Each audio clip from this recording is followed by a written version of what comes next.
Behave. That's no fun. I know.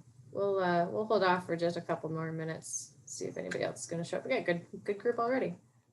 Hi, Ron. We have new people. I don't have to act dignified or anything, do I? Well, yeah, actually, you got John down here. John Hilger is a member of my Rotary Club of Hampton Roads, and also an avid motorcyclist. So I asked him to come on tonight and join us. Yep, there's his V-Rod. Very good. His new V-Rod. New V-Rod. That's a New to me. New to him. Did you replace something with a V-Rod? What did you have before, John? I'll keep it very short. I got it on kind of a whim and hoped to flip it and fell in love with it. I am retaining my 2002 BMW R1150R also. I love them both. They're different, and it's just, yeah. John, what are you riding? Oh, which John are you talking to? What are you riding? Oh, you broke up, John Cram. Who were you talking to? John Hoptak, what are you riding? Well, I'm actually right now, it's a 2010 Subaru Forester.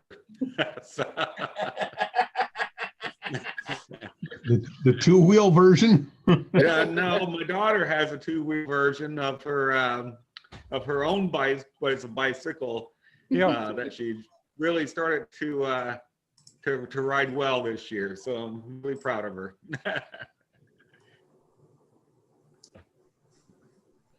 Not too exciting, just a Subaru Forester, that's all. Hey, it gets you where you want to go. It's the best part of my Jeeps, is they take me to the places I want to go.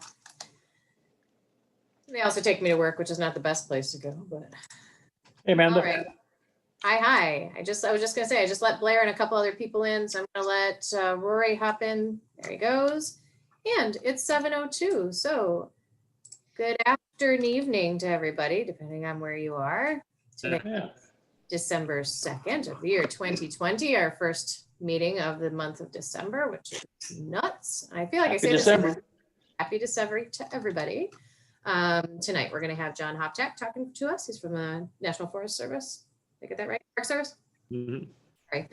I want to take a second. Did I miss the memo on the funny hat night? I'm a little disappointed. I don't have anything here at the office. I want to take a second to introduce John, both Johns, John Hoptak, who's our speaker, and John, I just had your last name and I got off of the email.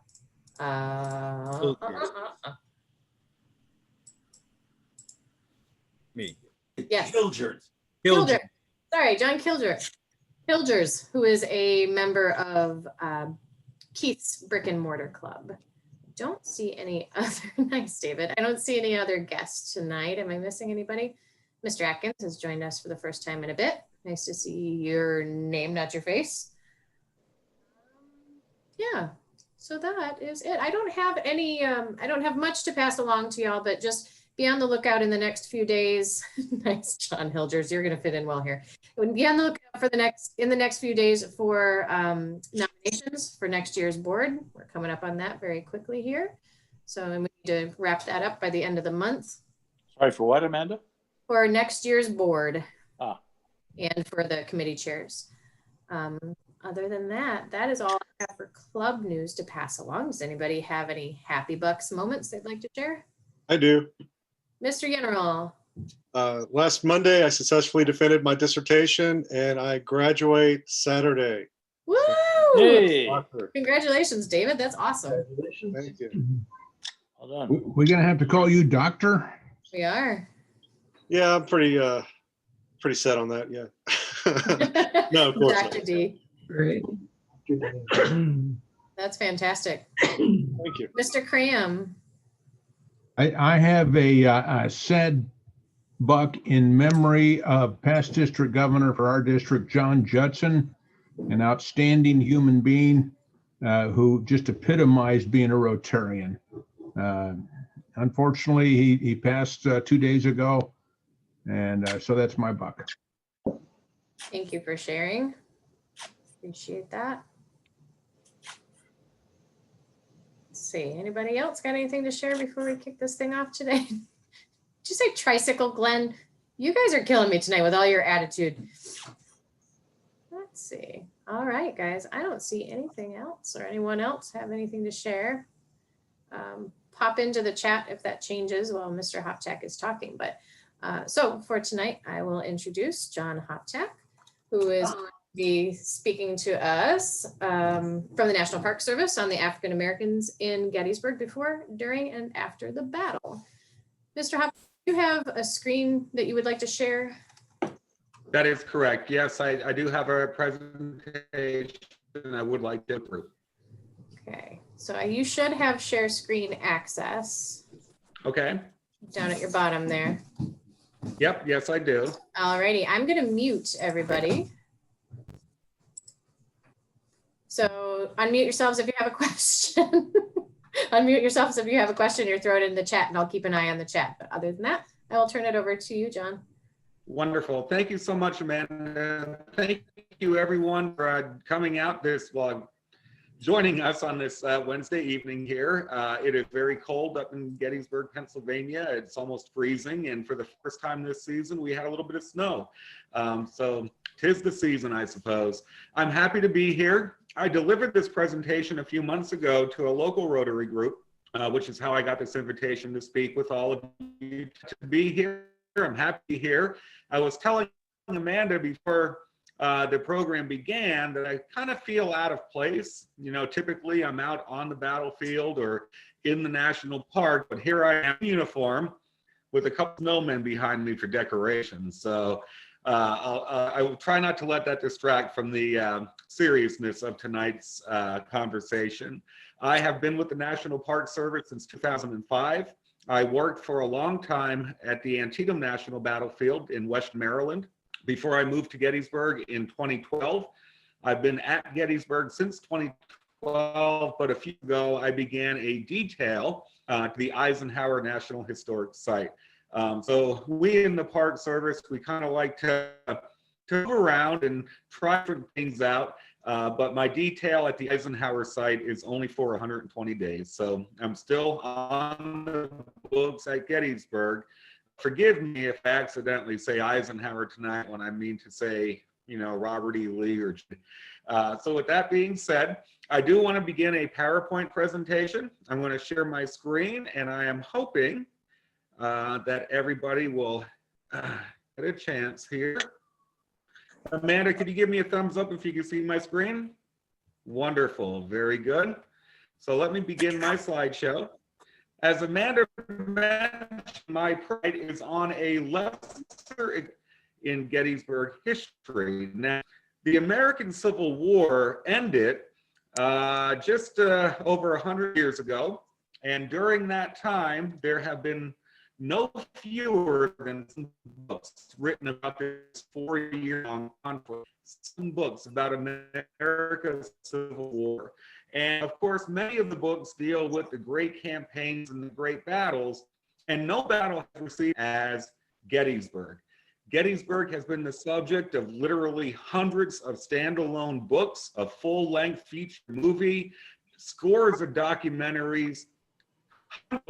There's even a Mag 2, the 3-day battle at Gettysburg. Aid to the campaign and battle of Gettysburg, some aspects of it that doesn't get as much attention. And one of them is the spirit of Gettysburg's African American before and after the battle. So my program tonight is going to scratch surface, so to speak, experiences of Gettysburg's Black community during this, incredible event in the history of America. So I want to begin with a brief overview of the African American population in the town of Gettysburg, Pennsylvania. And I would imagine that many of you, if not most of you, have been to Gettysburg. Gettysburg itself was settled in the 1750s. James and Samuel Geddes were the town founders, And ever since the town was founded, there has been a African American history. And among the very first African Americans to Gettysburg were those who were enslaved to the town's founders. Now, we have to remember that when Gettysburg laid out, when it was settled in the 1750s, there was no such thing as the United States. I mean, this was still a colony. This was the colony of Pennsylvania. And slavery was going on. It was legal in all 13 colonies at this time. But it wasn't long after Gettysburg was settled, wasn't incorporated, declared its independence from Great Britain. And it wasn't after 1880, after the Declaration of Independence, in the year 1780, the Pennsylvania State Legislature passed an act for the gradual abolition of slavery in Pennsylvania. And slavery would very quickly increase after the passage of this act. Now, the 1780 Act for the Gradual Abolition of Slavery declared that there would be no more importation of slaves into the now Commonwealth of Pennsylvania.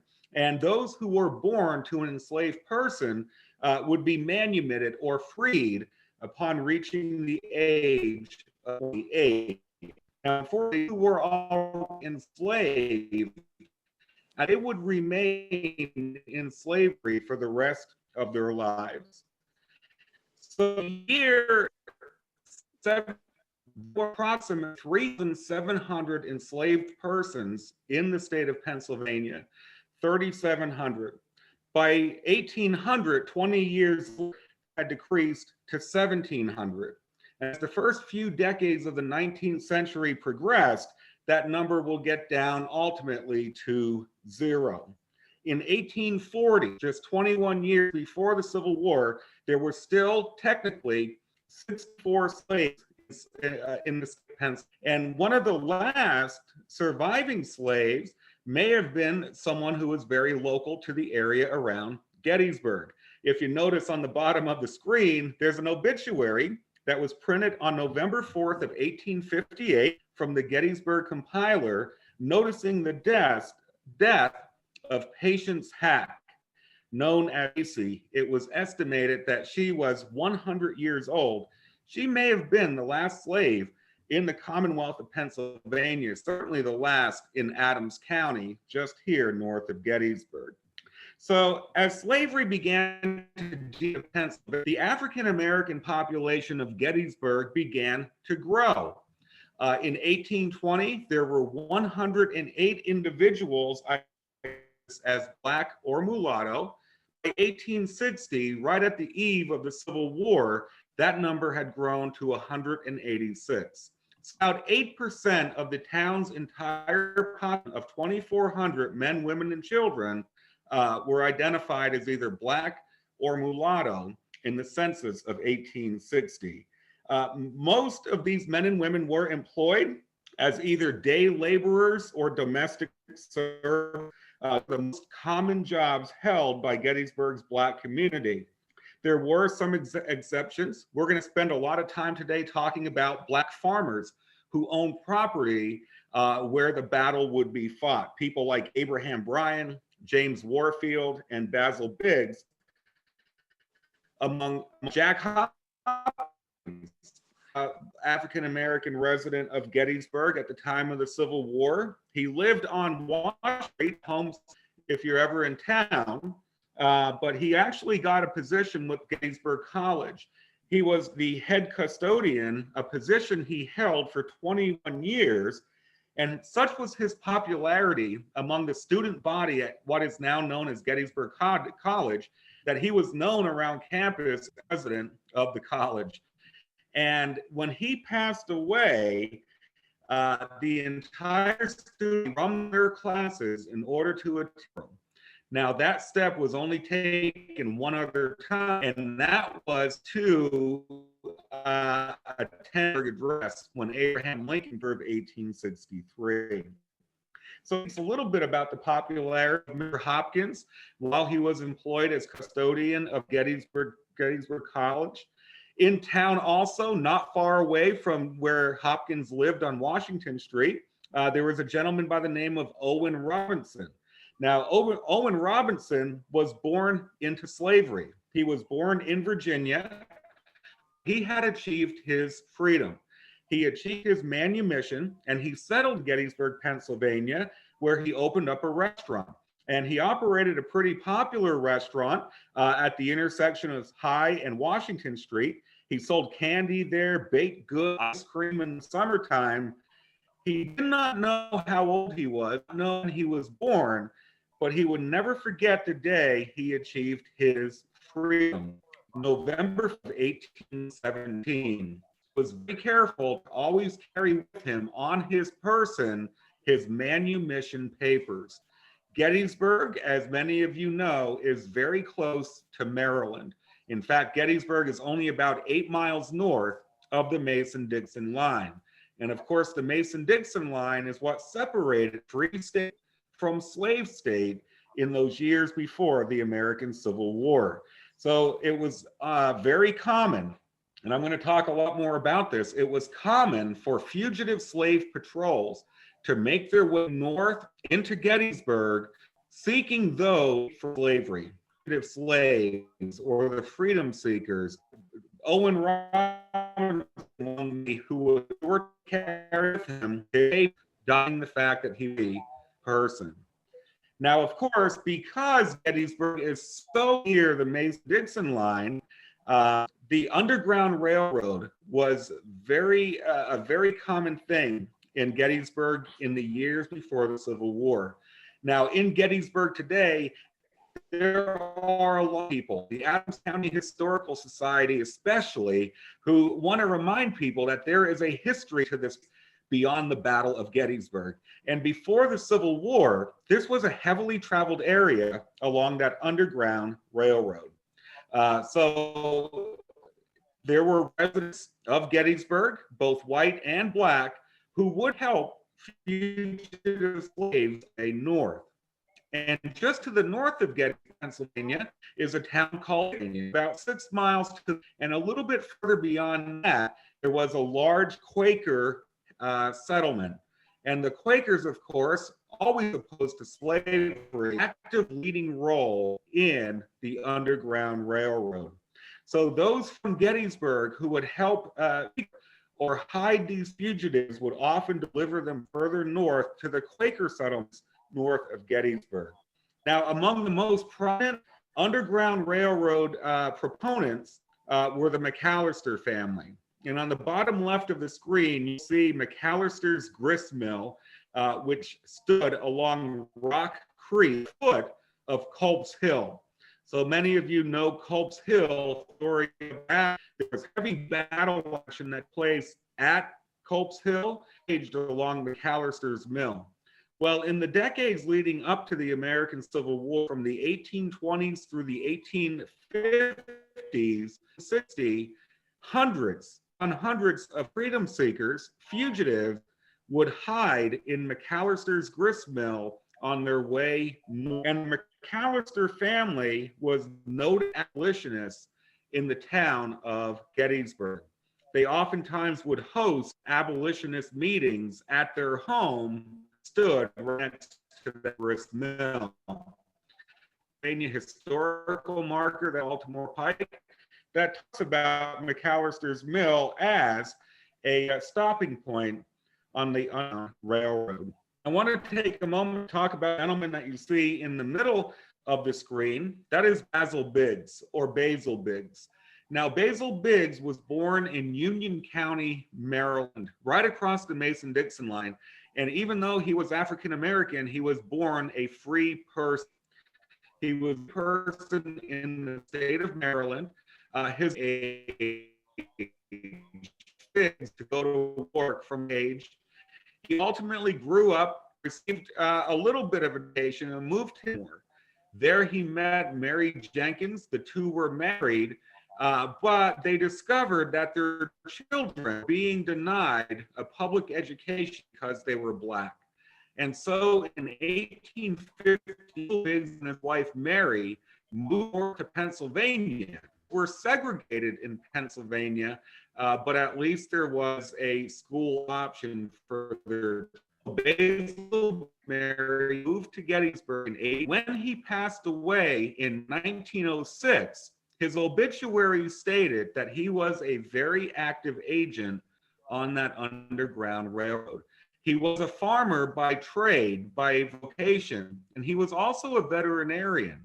And apparently he was good with treating injured or sick horses. And it is alleged that as he made his way from farm to farm in Adams County and beyond, he got to know the sympathies of the area residents. And fugitive slaves would make their way to his property on what would become the Gettysburg battlefield, and he would take them to those sympathetic and who would help them escape further to the north. So Basil Biggs may have been a very prominent participant in the Underground Railroad. But of course, it's always difficult to piece together the history of the Underground Railroad. Slaves were breaking federal law. Of course, they don't want to leave paid for anything like that.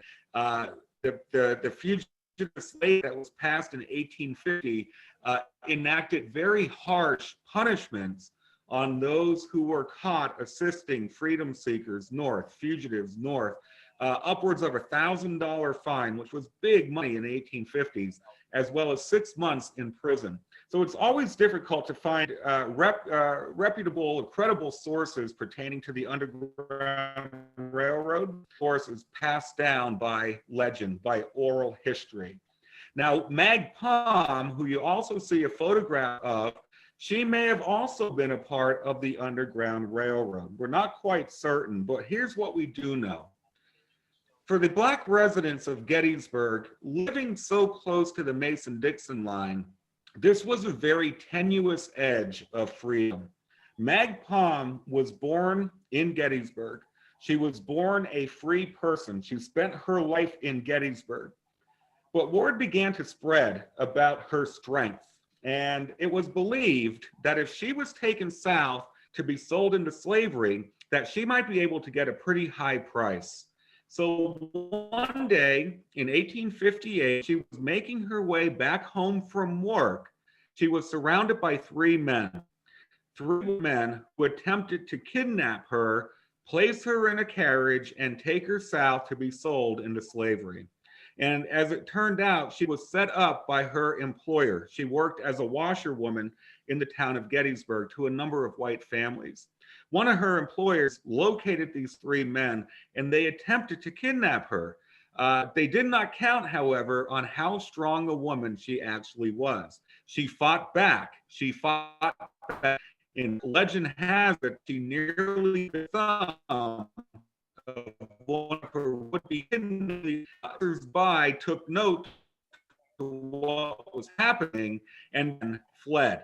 They dispersed, and Mag Palm was able to retain her freedom in Gettysburg. She went to a local photographer and had her photograph taken, showing us how her hands were almost tied up by rope and placed in that carriage.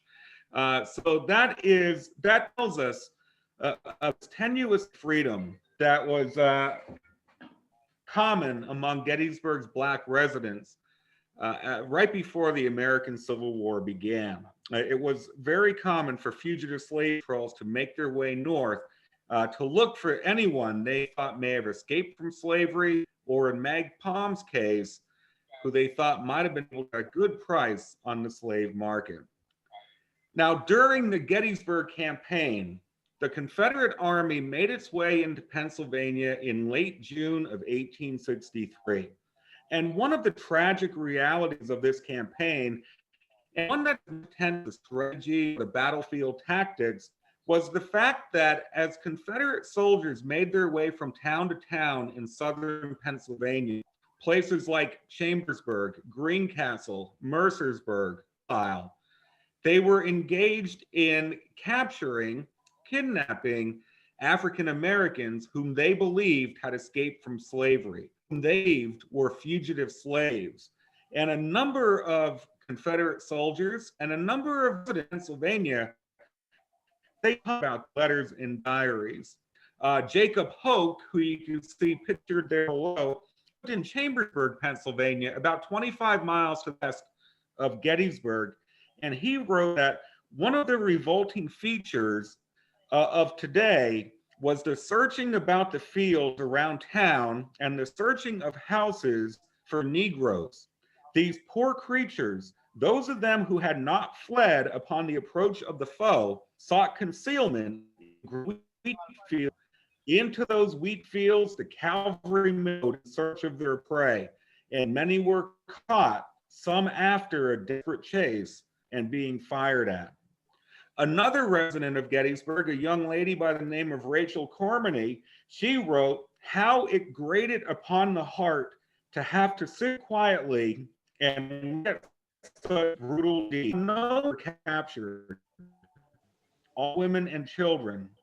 Some of the colored people who were raised here taken along. And Reverend Philip Schaff of nearby Mercersburg, Pennsylvania, he recorded in his diary that during the Confederate invasion of Pennsylvania in 1863, public and private homes were, quote, ransacked, horses, cows, and outbursts have been, many of whom had been born and raised on free soil, were taken and carried into slavery. He described it as, quote, a regular slave hunt. Now, one of the days, Philip Schaff asked one of the Confederate cavalrymen under the command of Albert Jenkins how he could do these things, how they were able to just capture these Black women and children and men. The Confederate soldier told the possible doings I'll be up in a minute. because he believed he was simply recovering stolen property. Believing or out of slavery. In some cases, back. In fact, in Greencastle, Pennsylvania, about 25 miles southwest of Gettysburg, there was a caravan of Confederate soldiers, Confederate wagons in the town. And about 30 to 40 Africans were in the back of these wagons, way to be taken south. Train was by the residents of Greencastle charged upon and attacked these Confederate soldiers. They placed them in the prison and they freed the Black men and women who had been. Albert Jenkins, a Confederate cavalry commander, when he heard about this, he galloped into Greenville and threatened to burn the town down if he was not compensated for what he thought those Black men and women would have brought on the slave market. He demanded $1,000. The town refused, and they called his bluff. He never did turn. And it wasn't only Pennsylvania citizens who spoke about this. Major Charles Blacknall of the 23rd North Carolina Infantry, he wrote home to his parents on June 18th that he hoped to procure in Pennsylvania for Southern exportation. John Gay, a soldier in the 4th Georgia Infantry, he wrote to his parents on June 23rd from Greencastle, quote, "We were on a regular raid, gathering up horses, cattle, and enemy stores. We have already captured a great many of each, besides over 100 Negroes. All were sent back except vehicles as was necessary for the army." So what did this mean for Gettysburg's Black residents? Well, word began to spread of what was happening to African Americans further to the west, to the southwest, as the Confederate Army began to make their way north. So most, but not all, of Gettysburg's Africans would leave town arrive. 186 Black men, women, and children who had lived in Gettysburg had fled their homes and property before the battle even began. Now, a young white resident of Gettysburg by the name of Tilly Pierce, who lived on Baltimore Street, one of the main streets in town, she wrote, "I can see them yet. These African-American men and women with bundles as large as old-fashioned feather ticks slung across their backs, staring them to the ground. Children also parents keep up with their scenes. The greatest consternation was depicted on all of their countenances as they hurried along, crowding and running against each other in their confusion, children stumbling, falling, and crying. Now, certainly not all of Gettysburg's Black residents were able to flee. Some were determined to fight back. There was a young man by the name of Randolph John of Washington Street. Most of Gettysburg's Black residents resided on Washington Street in the northwestern part of the town. In 1861, when the war broke out, Randolph Johnson, he offered Pennsylvania his services. He was bound. He was denied, of course, because he was an African American. And in 1861, Black men simply could not serve in the United States Army. Now, we don't know exactly what happened to Randolph Johnson during the Gettysburg campaign, but we do have a few soldier accounts, very interesting accounts. A soldier on Culp's Hill who served with the 5th Ohio Infantry, he wrote to his hometown newspaper in Cincinnati that during the battle July 3rd on Culp's Hill, quote, an American citizen of African descent had taken position with a gun and cartridge box, which he took from one of our dead men. He was more than piling hot lead into the graybacks, into the Confederates. His was noticed and commented upon by all who saw him. 30 years later, another Union veteran who fought on Culp's Hill, very near the 5th Ohio, he also wrote that he recalled during the morning of the battle, July 3rd, that a young Black man had joined the Union Army fighting on Culp's Hill. And what's interesting about that is many of you may know the story of John Burns. Now, John Burns was a white resident of Gettysburg, a very elderly man in his late 70s, who on July 1st picked up his flintlock musket, made his way out and fought alongside the Iron Brigade of the Union Army. And he became a folk hero. He became a legend. Poems were written. Abraham Lincoln wanted to meet him when he came to town, and a statue to John Burns stands there today. Unfortunately, the name of this young African-American man who may have joined the Union Army on the firing line is lost. I don't know who he was. So there were those who wanted to fight back. There were those who physically around. There were old Black in the town, underneath porches and in basements, while the Confederate Army occupied Gettysburg for those 3 days in July. It is interesting to note that in 1860, 186 Black men, women, and children lived in Gettysburg.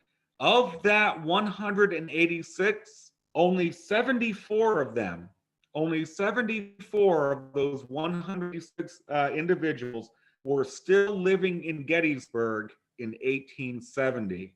Now, that's according to the census records. So what that tells us is most of Gettysburg's Black residents never returned to Gettysburg after the Battle of Gettysburg, after the campaign was over.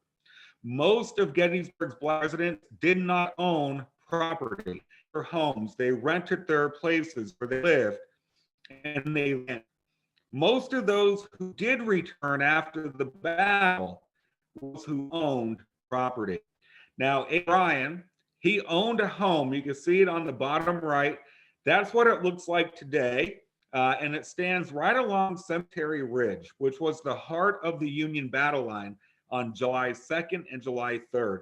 Nearby his is where Pickett's charge was repulsed in the afternoon of July 3rd. And Mag Palm, by the way, lived on his property at the end of this white fence that extends toward the Emmitsburg Road. She lived in a tenant home right here on Abraham Bryan's property. That home was completely destroyed during the battle. And as you can notice, His home also sustained tremendous, and most of the wood on the front of his home was ripped off, was taken off, likely not by shot and by shell, but by Union soldiers who used that wood. In between Abraham Bryan's barn and the Emmitsburg Road, there were 109 graves dug. Abraham Bryan, he had purchased this property in 1857, so 6 years before the battle. And he worked very hard to turn his 12 acres into a productive, self-sustaining farm. 1860, his property was valued at $1,400. When he returned to his home after the battle, he totaled the damage that was done, and it equaled $1,028, complete total loss. 152 wooden fence rails gone, 15 rods of stone fencing destroyed. So too his crops, his trees, and his tenant home. And of the $1,028 in damage that he requested from the government, he got only $15. And he only got $15 for the 1.5 tons of hay that a Union officer took from his barn, and from which he got a receipt for the hay. Now, other African-American residents did better in getting some money for their damage, like Warfield. James Warfield lived along Seminary Ridge, about a mile to the southwest of the Bryan property. And James Warfield's home happened to stand in what became the center of James Longstreet's massive attack, Confederate attack on July 2nd. When he returned, he claimed over $500 in damage, and it would take about 8 years, but he did ultimately receive $402 for his destroyed blacksmith shop, his damaged barn and his home, the wheat, the corn, the cattle, and the hogs that were all taken as a result of the Battle of Gettysburg. And near to where James Warfield lived, that is where Basil Biggs and Mary resided. So here's a map of the battlefield today. Abraham Bryan lived right up here. James Warfield lived a little bit further to the southwest. Basil Biggs just to the west of Warfield. And when he returned property at the Crawford farm, you can see the damage that was done. 45 acres of wheat destroyed, 12 acres of oats, 24 acres of corn, even 2 barrels of vinegar, 10 crocks of apple butter, 6 dishes, 2 sets of dishes, and he ultimately would receive close to $1,400 in damage to build his life after the Battle of Gettysburg. And Basil Biggs is going to use some of that money to buy a new home along the Taneytown Road. Now, this home still stands along the Taneytown Road. If you're familiar with Gettysburg, the Lydia Leicester House, George Meade's headquarters during the battle, is just to the north of this home where Basil Biggs, his wife Mary, and their family lived in the years after the war. So most of the Black residents of Gettysburg returned to the town after those who owned property. We talked about Abraham Bryan, James Warfield, Basil Biggs for 3 examples. Another person I do want to talk about is Sophia Devon. Now, her home no longer stands. If you look at the photo top, you might be familiar with this. It's a very busy road in Gettysburg, the Emmitsburg Road or Steinway Avenue. This is the Taneytown Road. And the National Cemetery stands just behind this line of trees here on the left. Today, there's a toy soldier shop and a Dairy Queen that stands at this intersection. But at the time of the battle, there was a small homestead there, a 4-acre homestead where Sophia Devon lived with her children. Now, Sophia Devon was born in Frederick County, Maryland. She was born a slave. But in the 18th, her husband was able to her freedom for $200. They moved to Gettysburg, built a home right here at this intersection, and they began a family. Unfortunately, Nelson Devon was killed a few years later in a work-related accident, which left Sophia Devon a widow. She was forced to raise her children on her own. Her brother-in-law, however, lived to the north, near where the Gettysburg Hospital is today. Her brother-in-law, Eden Devon, lived right next to the gray home. Now, the red brick in the photo is not the home where he lived, but that's where his home stood. You might actually see some battle damage on the side of this gray building. This has a lot of bullet marks from the battle on Washington Street. Now, Eden Devon was one of the wealthiest Black residents of Gettysburg. And some believe that he got a lot by assisting slave patrols on their quest to find fugitive slaves. And yes, he was an African American.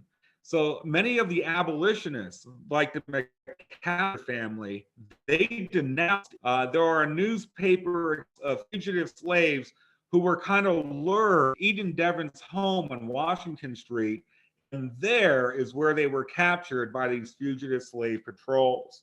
Now, we have to remember that Eden Devon, even though he was an African American man, was simply following the law as it was set out in that Fugitive Slave Act.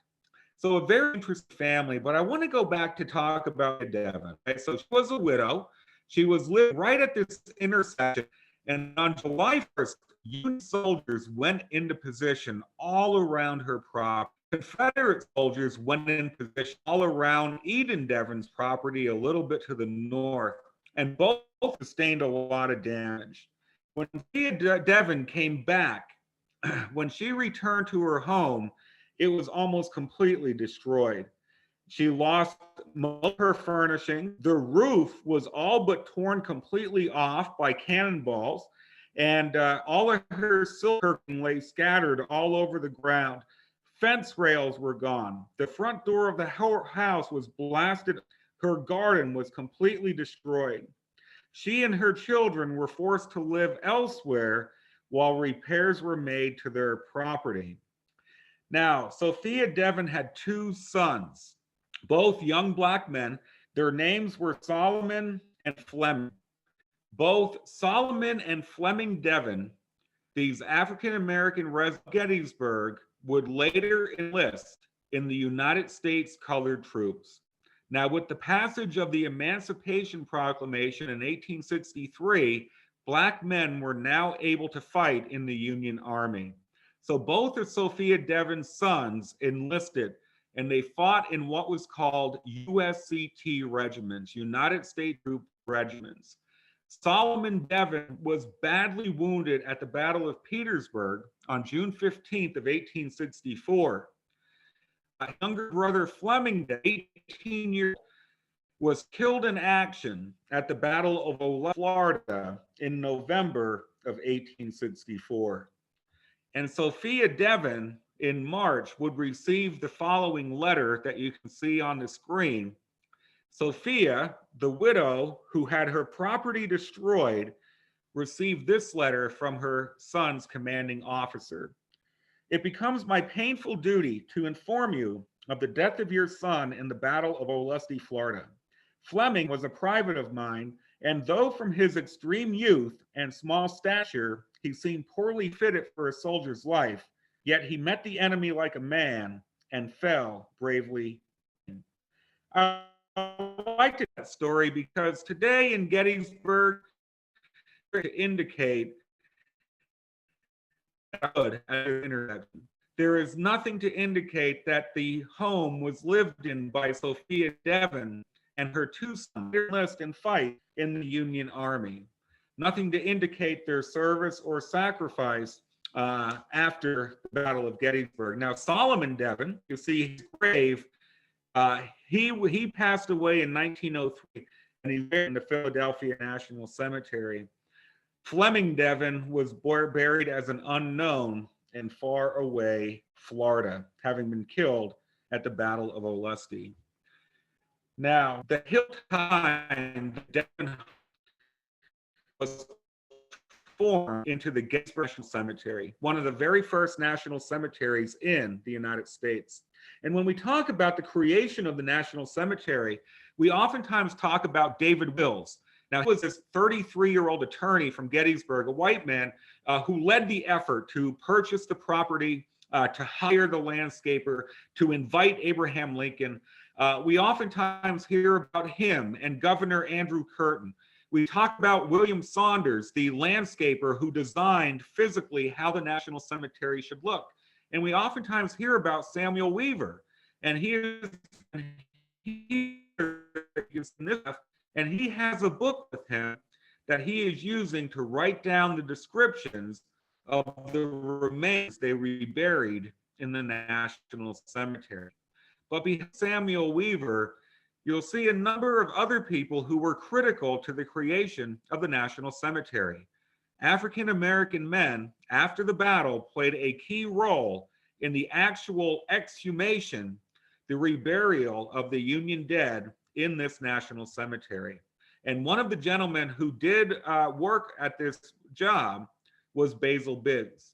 Basil Biggs was a supervisor of about 8, maybe 12 African American men who did this grim and gruesome work of removing soldiers' remains from the ground.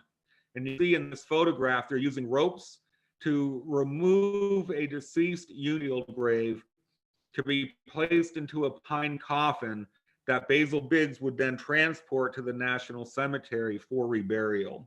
So it's a critical role, certainly, that African American men played in the creation of the graveyard, even though it's not often discussed when we talk about the Gettysburg National Cemetery.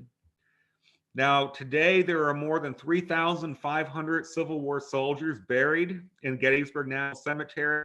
Only 2 are Black Civil War veterans. Of course, naturally, most of those 3,500 were those men who were killed at the Battle of Gettysburg. And we know that there was no organized Black regiments that fought Gettysburg, but still, there were many hundreds of veterans who were later laid to rest in this graveyard. Only 2 were local men, African American men, and they were Charles Parker, who died at the much too young age of 29 in 1876, and Henry Gooden, who died young also at age 55. Are buried in Gettysburg Cemetery. Gooden and Parker, Fleming Devon, and Solomon Devon were but 4 of dozens of Gettysburg area Black men of the Union Army. Remarkable number of Black men who would fight when we consider that the entire population of Black men and women was 186, and there were at least 38 Black men from Gettysburg who would fight. Now, not all of these men were born and raised in Gettysburg. Here you can see the death. I'm going to direct your attention to a gentleman by the name of Nelson Roy. Nelson Roy was born a slave in Virginia, and he escaped from the Confederate Army when he was brought north of Northern Virginia and settled in this town, and he was not alone. There were a number of men who were brought as slaves with the Confederate Army who took advantage of the opportunity of being on free soil to make their escape, and they later settled in this area. Unfortunately, we don't know exactly how many, but there were those who did. Now, most of the stories I told, Owen Robinson, Evan, Abraham Bryan, and so many others, most of the women and gentlemen, when they passed away, they were buried in the Lincoln Cemetery that was created in 1867. Now, this is a rather unexplored part of Gettysburg. If you're familiar with Gettysburg, the Gettysburg Hospital stands just to the south or to the left of the cemetery. And this is a small 3-acre cemetery, African American burial yard, or graveyard, I should say, in Gettysburg. And this was property that was donated by Eden Devon. Now, Sophia Devon was not the only Devon to lose a son in the war. Her brother-in-law, Eden Devon, lost his sons when he enlisted to fight for the Union Army. So it was not long after the war ended that many of these stories and this whole aspect of the Battle of Gettysburg began to be overshadowed, even erased from the larger narrative and history of the conflict of the battle. Sadly, in 1868, 3 years after the war ended, there's a Memorial Day ceremony that's to be held at the Gettysburg National Cemetery. And during this program, during this ceremony, it was decided that the local school children will throw flowers on graves of the Union dead. Well, the editor of one of the town's newspapers was out when he discovered that the students of the local black school were invited to participate in this. And they has, to this, that ultimately the black children were uninvited and not even allowed to participate in this Memorial Day ceremony. That just illustrates the fact that it wasn't long after the battle, after the war, these kind of got over. But I really enjoy telling these. It's an important part of the Gettysburg campaign. So with that being said, I'm going to stop my share and return to the land of the Zoom meeting. Restart my video. Oop, there we are. And I don't see many of you dozing off or sleeping there, so I thank you for that. I think we're all here. Thanks, John. Wonderful, very good. So I do want to thank you so much for inviting me to give this program. It looks like there's a lot of questions in chat or a lot of comments there. If anyone has any questions, I will be sure to try my best to answer, or sometimes we like to say, just make something up. So.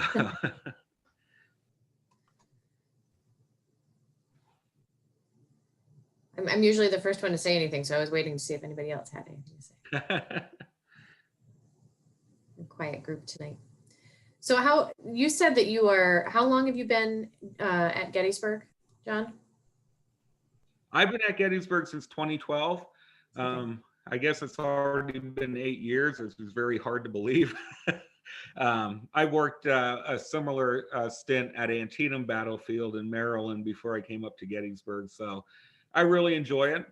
This year has been the most unusual and challenging year for people who make their living giving public programs.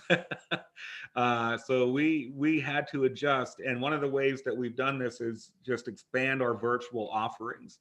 And I typically work in the education department at Gettysburg. I typically deal only with school children who come. This year, all of our school programs were canceled. We had 160 field trips scheduled with ranger programs. They all got canceled. But we're adjusting to the Zoom classroom. So it's silver lining. It's forcing us to become, I guess, technologically savvy and up to the 21st century. Yeah, I think we're all in that boat. You look through this group, none of us are teenagers. So, that's awesome. Yeah, I'm actually right down the road from you. I'm in Leesburg, Virginia. So you've got a couple fairly local guys. Obviously, you know John Cram for the group's awareness. John Cram heard John Hoptak present and thought he would be a good presenter for us. So thanks to John for coordinating that, making that happen. Thank you, John. Thanks, And John. I think it's worth mentioning that some of us were in Gettysburg with one of our Rotary motorcycle groups about 2 or 3 years ago. We toured the battleground and went down to Maryland and toured the battleground there. That was a great trip for many of us. Wonderful. Glad you were able to make it. And I think, we're all anticipating what visit to National Park post-pandemic. And we're all imagining that it is going to be it's going to be a lot. There's going to be a lot of people who are desiring to get out to explore. So we're anticipating that on the other side of this, whenever that might be, we're going to see a spike in visitation. So we hope you all get an opportunity to come back. Right. John, are you or the Park Service doing anything on YouTube for the Sure. Yeah, good question. Thank you. We are, the Gettysburg National Military Park has its own YouTube channel. And on that channel, we have, I think, just over 100 videos of different ranger programs that we've been uploading.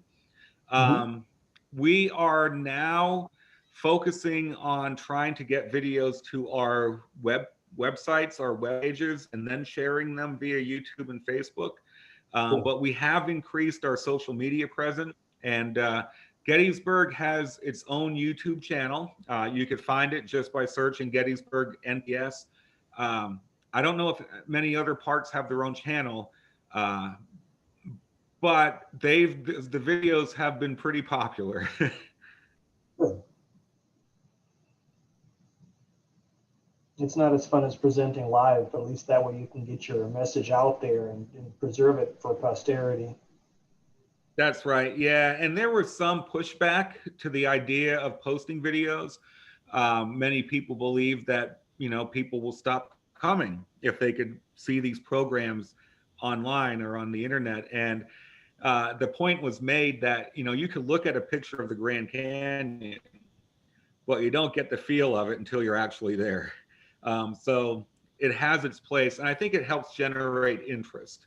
So I'm all for it, for doing that. Oh, thank you, Amanda, posting the link there to videos.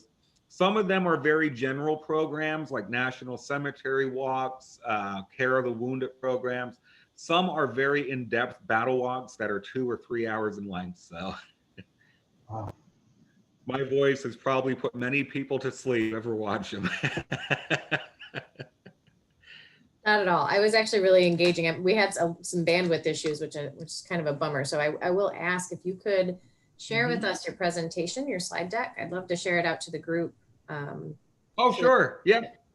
I would appreciate. Was my audio coming across clear? Or? Yeah, it was. We had some bandwidth issues. I don't know if it was on my end where I'm hosting from or from your end, but just some lag in the audio. So, if you could share that with us, I'm happy to share that out with the group so they can read through the slides as well.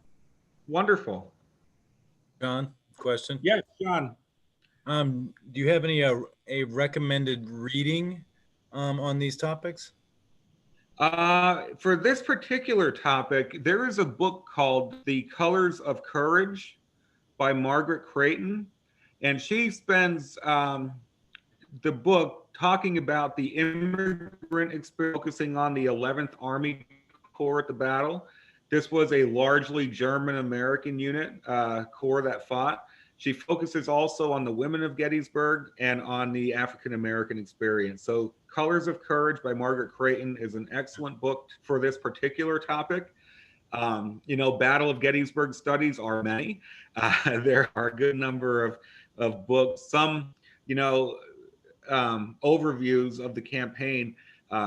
Stephen Sears wrote a book on Gettysburg, which is, really well received.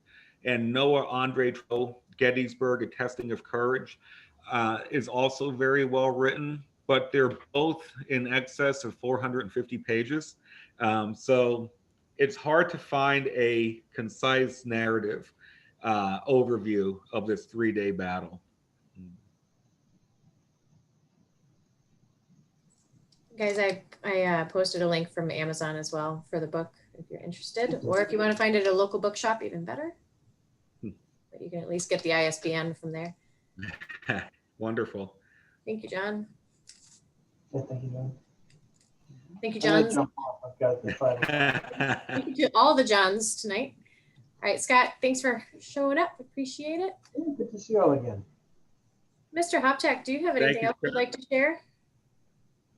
I will just like to say thanks. I enjoy this. As you might expect, a lot of park rangers this year didn't really get to talk, and this is what we like to do. So any opportunity we have to, tell the story, to tell the history, to tell the importance of the site, we relish in that. So thank you for the invitation. Thank you to John Cram, if you would pass along my thanks to him for passing my name along, and for all of you for tuning in, whether you're in Virginia Beach or Michigan or locally near Leesburg, Virginia. I really do appreciate it. Thank you. And feel free to pass along to anybody in your circle as well if they're looking for a place to present. We are always open to Oh, wonderful. Yes. Yeah, we do have other rangers who like to give programs. A colleague of mine spoke about all the different speeches that were given at Gettysburg beyond Lincoln's, since then. So that's another topic she likes to give. So I'll let her know that as well. Yeah, please do. We're looking to fill out the calendar for 2021. So we got some free dates that we're looking to fill up. So. Everybody, it is 8 o'clock. That went in a blink. So John, for joining us tonight. I'm gonna pick on Jerry Jackson to lead us in the four-way test to end our meeting. The four-way test of the things we think say or do. First, is it the truth? Second, is it fair to all concerned? Third, will it build goodwill and better friendships? Fourth, will it be beneficial to all concerned? Fifth, is it fun? And sixth, will anybody find out? Jerry, I should know better than to add Jerry. He had something every time. All right, you guys, thanks very much again for joining tonight. I'm gonna hop off the recording, so feel free to